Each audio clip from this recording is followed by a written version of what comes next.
সোনু, কিরে কোথায় যাচ্ছিস তুই আবার? তোর হাতে আবার এটা কি?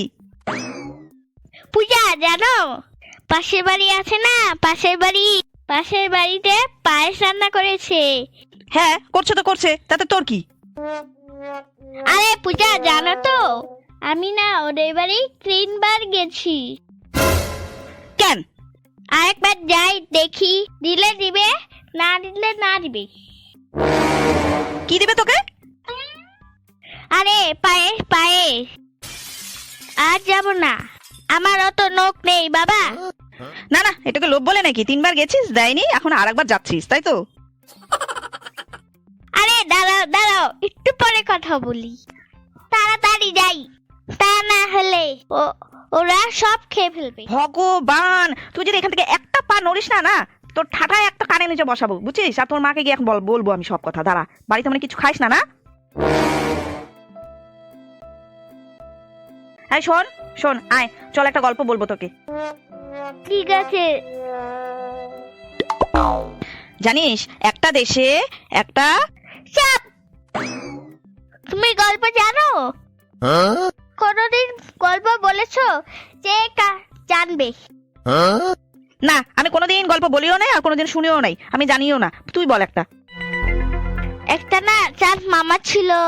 এই শোন শোন শোন, তোর চাঁদ মামার গল্প শুনবো না তো? হ্যাঁ, কথায় কথায় খেলে চাঁদ মামা পাইছিস একটা গল্প?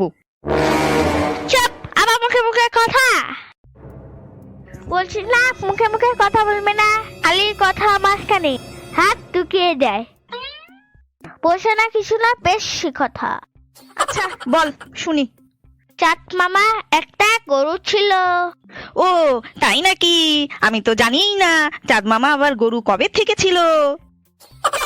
আমার মুখে মুখে কথা। আচ্ছা ঠিক আছে, তারপর?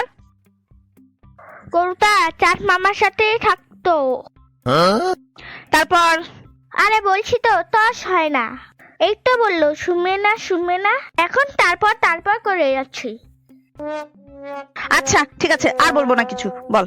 গরুটা না প্রতিদিন পনির দিয়ে ভাত খেত। মনে যা আসে তাই বকে যাচ্ছিস না?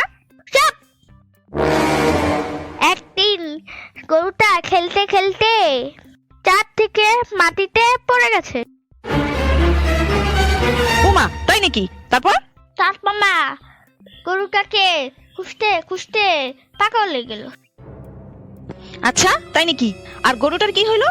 গরুটা তো আমার সামনেই বসে আছে। আরে ধুর ব্যাং, এর সাথে কথা বলাই বেকার। ভাবলাম এবার মানে ভালো কিছু একটা বলবে, শেষ পর্যন্ত আমাকেই টান দেয়।